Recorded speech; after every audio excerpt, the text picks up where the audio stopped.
Let's look at a couple of announcements and then we need to get into Excel stuff pretty quickly because today's exercise is a little bit lengthy. Please be sure to bring your computer again on Wednesday because we're going to be having quiz 2 and it's an Excel question. And so it'll be difficult to do that quiz without a computer. Your next assignment, homework 9, if you look at the schedule, that was supposed to be due on Friday, the Friday of this week. And actually the lectures are still on schedule. And I think you probably could complete it by Friday, but I didn't want it to be too much of a rush. And so I added the weekend so that you could submit that on Monday. So I guess that's an encouragement not to delay the assignment submission.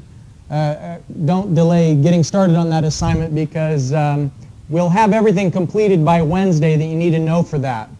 Also, just another reminder about the project, and the project is due on the 18th of November. That's before Thanksgiving begins. And so get started on one of the 2 projects that you're doing. Well, you're not doing 2 projects. You have your choice of doing 1 project among 2 alternatives. Okay, today we're going to be talking about incremental IRR analysis, and just to set the stage for that, let's review the spreadsheet that came up in the last class period. In the last class period where you were comparing 2 projects, you're discounting them according to an interest rate and trying to pick out which is better. Now the main point of this was just to illustrate that the one that has the best IRR is not necessarily the one that has the best present worth. And what you can see right now is that Project A has the higher IRR, but Project B has the best present worth. And so Project B is the better alternative.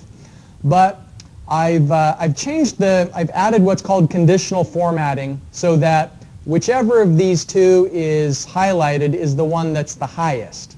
So if I change the interest rate that things are discounted at, that's going to change which alternative is best. So let me illustrate. If these people had borrowed money at 3% interest, then that makes option B even better. But if they had to borrow money at 10% interest, suddenly option A is better. You can see that it's highlighted because the sum of the present worths here is $5,300 compared to about $1,000. And so the main point here is that depending on how expensive it is to borrow money and therefore how much we should discount future amounts, that changes which project is best. And so I point that out because there's a figure I'm going to be showing you in a minute that's actually a graph of this relationship, and it shows the crossover point. The crossover point being when these 2 projects are equal to each other. So at 10%, Project A is better. At 9%, it's still better. At 8%. But then at a certain point, Project B becomes better. All right, so that's what this figure is showing. It's showing you're comparing 2 alternatives, and when your MAR is low, let's say 10%, then option B has the better present worth of the 2 alternatives. But then as you increase the MAR, as you increase the interest rate that all of the future revenues are being discounted at, there comes a crossover point at which the 2 alternatives are equal to each other. And then as you further increase the interest rate, then now option A is more attractive than option B. And that's the opposite of what was true prior to that crossover point. So the concept here is that you're not supposed to pick the project that has the highest IRR, but you're supposed to try and analyze, is the additional investment amount between 2 alternatives, is that increment going to earn greater than the MAR? And so when you're comparing projects, the revenues that you're supposed to be discounting are at the MAR and not at the IRR. And this is a point of confusion because there are 2 interest rates in problems like this. You've got a MAR, the minimum attractive rate of return, which is you can think of as the rate that you're borrowing money at or the firm's minimum acceptable rate. But then you're solving, in many cases, for another interest rate. And so one of the common mistakes I've seen in the past is that students think the IRR is what you're supposed to do the discounting at. But it's not. It's the given MAR that you discount the amounts at. And so today in the class, what we're going to be doing is looking at the increment. And on the back side of the in-class exercise from Friday, you got to practice in just calculating the incremental amount, but we didn't do the incremental analysis yet. So here's an illustration of an incremental analysis. We have two options, and like I mentioned last time, you have the cheaper option on the left side and the more expensive on the right, so that when you subtract them, you can see you have an incremental cost in comparing B versus A. So option B is $13,000 more expensive, and then the incremental annual revenue is $4,225. So what we want to do is we want to find the IRR of each alternative just as an initial screening tool. Remember, it's a way for us to say whether or not the project is justified, with the criteria being that the initial screening is the IRR better than the MAR? And so both of these alternatives, A and B, pass that test because both of them have an internal rate of return that's better than 10%. So we can't just immediately reject them yet. But an incremental analysis is asking the question, is the more expensive alternative justified? And so when we find the internal rate of return on the increment, this 11.4% is saying that extra $13,000 that it costs to do option B instead of option A, that extra amount is going to yield a return of 11.4%. So now this goes back to the question of what if you could go to the bank and borrow money at one rate and then take it somewhere else and invest it at a higher rate? This is one of those cases where what you're doing is you're borrowing money at 10% to finance that extra $13,000 investment. And so the criteria is, should you do the project, yes or no? Yes, you should choose option B, because even though it's more expensive, that extra amount, that extra $13,000, you're going to earn a higher return on it than it costs you to borrow the money. So, of course, anytime you can borrow $1 and make more in return than it costs to borrow, you should do as much of that as possible. That will maximize your profits. So here's the concept. The criteria being that if the internal rate of return of the difference is greater than the MAR, then the additional investment is justified. Now you'll notice that we've also calculated the present worth. And the present worth says do option B. And that's an ironclad analysis tool. It's always going to be the case that whatever has the highest present worth is the best alternative. But just knowing that, just knowing which alternative is best, doesn't actually tell you what the rate of return on the increment is. And that's something that, you know, a superior might want to know. That's something that you might want to know before you go to the bank. So calculating the incremental internal rate of return tells you what's the spread between MAR and the return you're making on the incremental amount. And so there may be intangible things that have to be considered. It's not always just about the finances. And so 11.4% isn't that much far away from 10%.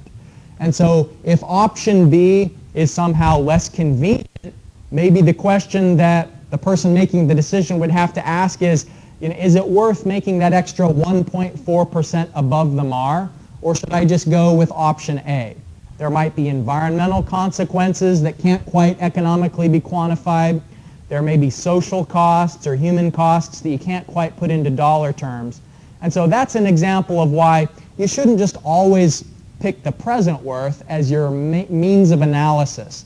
This incremental internal rate of return is a way of getting a little bit more information when you compare projects. And so it can be used to choose alternatives, and it's more, it's a richer source of information than just present worth analysis by itself. So here's the illustration done in a little bit more complex way. Here we have 5 alternatives. And what you'll notice about these 5 alternatives is, number 1, they're sorted in order of cheapest on the left, increasing original investment amount. A through E is sorted by year 0 expenses. How much you have to invest at first. Now, when you have more than one alternative, this is a tricky thing. You have to know what the 2 comparisons are going to be. So the first thing you do is you compare B versus A. And this column H that's shown here, B minus A, that's the comparison of the 2 alternatives. Now you can see up in cell B1 that the MAR for this is 18%. And so when we're comparing B and A, since the incremental internal rate of return is 22%, then that tells us, yes, we should do option B. B is better than A. And so what we can do now is we can reject A.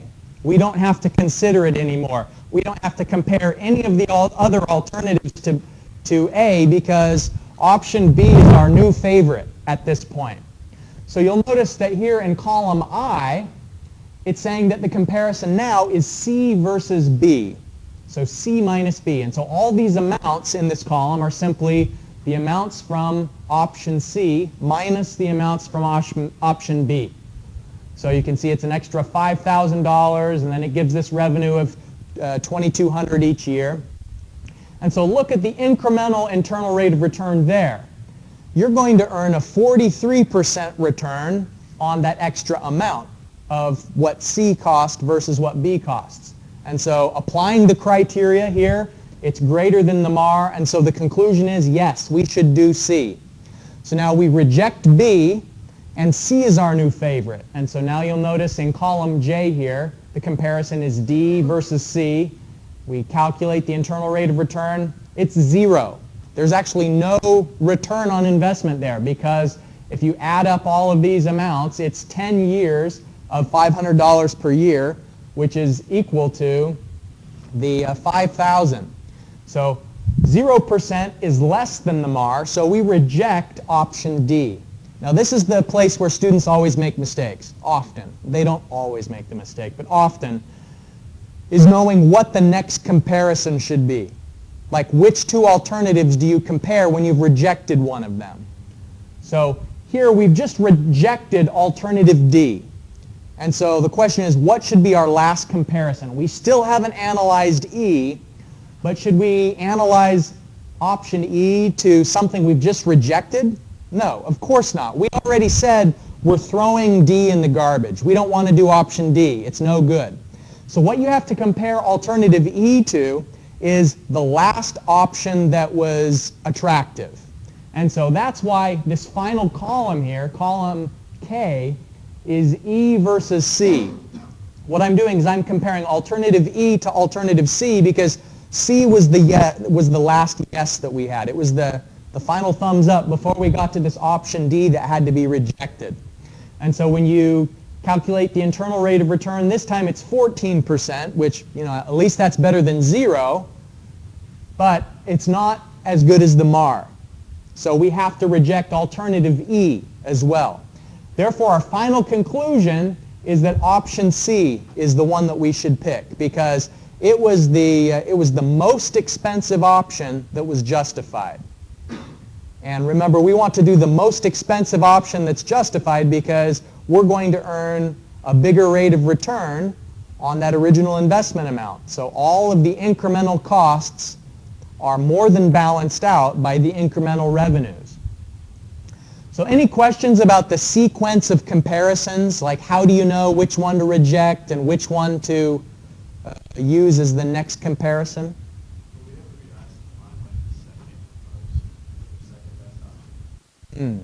Well, compare A and E. No, once you reject an alternative, you never have to come back to it. Let me put it this way. I'll never ask you to calculate the second best option. Maybe, there is a scenario where maybe your boss would want to know, well, how does Dell compared to Lenovo. Maybe. It's conceivable that somebody might ask you to do that, but I won't. It's a good question. Are there any other questions before we move on? Okay. So again, the principle here is spend every extra dollar that will bring a return greater than the MAR. So pick the most expensive alternative that's justified by analyzing the increment. Here's today's in-class exercise. Now, the table that's on the screen there is showing, let's see, 1, 2, 3, 4, 5, 6 alternatives that you're comparing. Each of them lasts for 10 years, just to keep things a little bit more simple. They have the same useful life. And you're going to have to, first of all, figure out through internal rate of return analysis if any of them should be rejected right off the bat. Because remember, that might cut down how many options you have to analyze if you can just reject some of them straight away.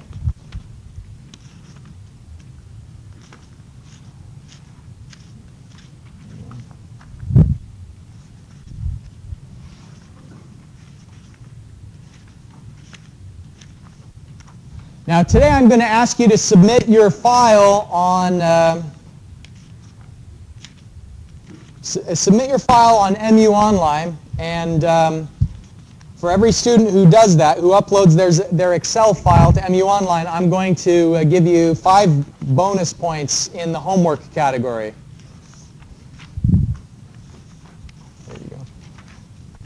So let me show you where you can get at that. If you go to just our website, the MU Online,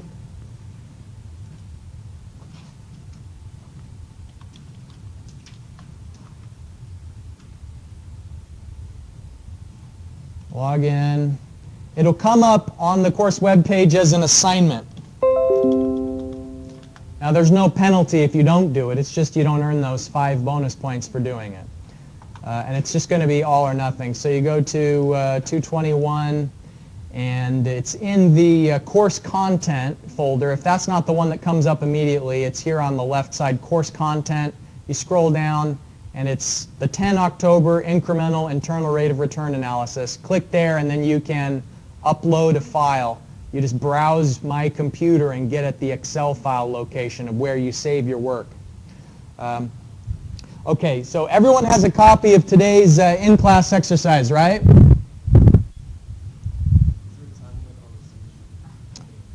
Yeah, it's open until, I think, the end of class. So, I'd like you to submit what you've got at the end of class. I think it's 1 o'clock that it's going to close.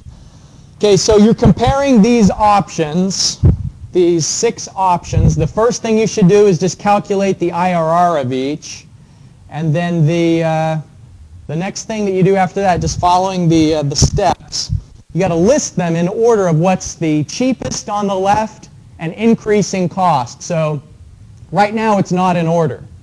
Right now it's sort of randomly distributed. So you put it most expensive on or cheapest on the left, most expensive on the right.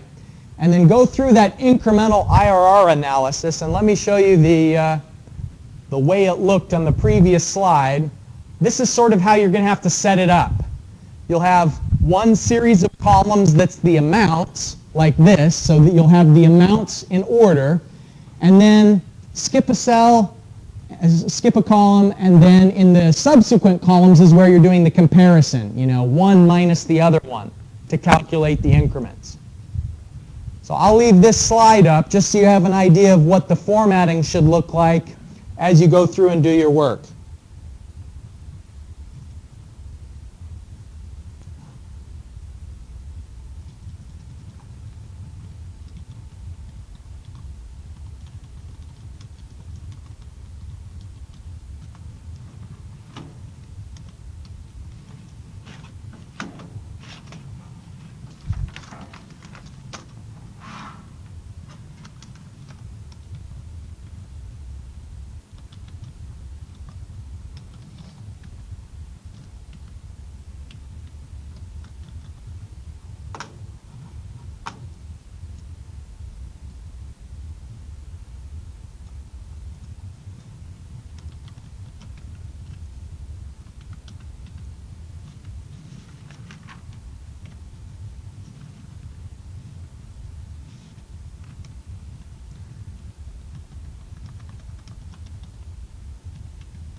Let me step you through a description of why you do one comparison versus another. Okay, so here is the data to begin with, and I've ordered it in terms of the cheapest on the left and gradually increasing to the most expensive. And the first approach is the initial screening. So you calculate the internal rate of return for every alternative. And of these, you'll notice that only one has the internal rate of return less than the MAR, the Komatsu equipment. And so right now we can immediately reject the Komatsu equipment. None of our additional comparisons have to include that alternative. So then here in column I, I'm comparing the Caterpillar and Deere. And so I'm comparing the Caterpillar cat minus Deere. And so the incremental cost is $25,700, and then the incremental revenue is an additional $4,400 each year. So then I calculate the internal rate of return on that, and it's only 11.2%.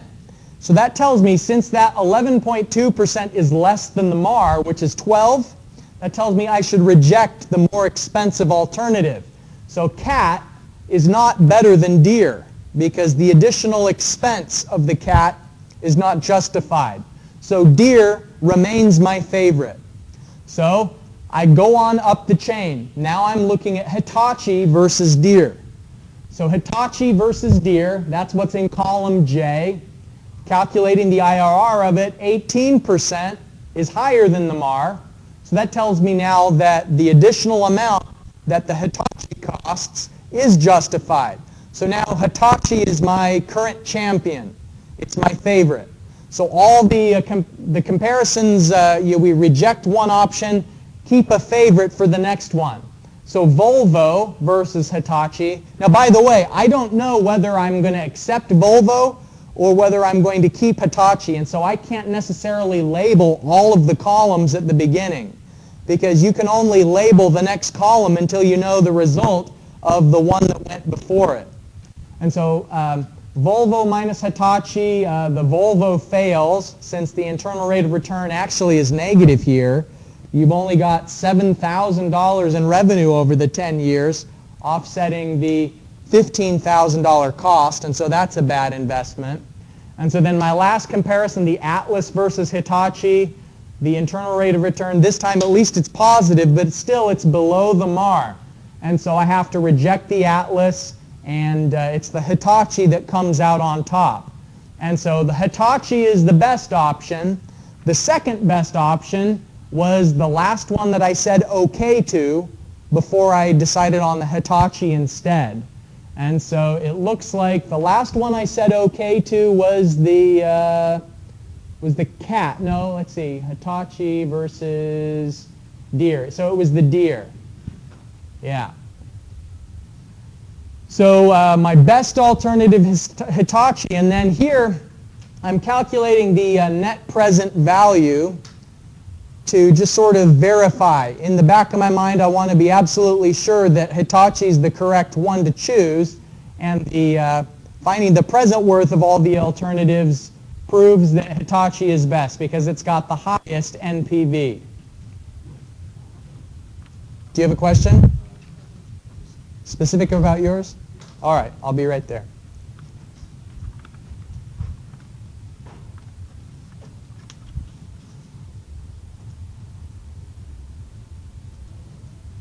So as a reminder about the NPV function, it should only include years that are in the future.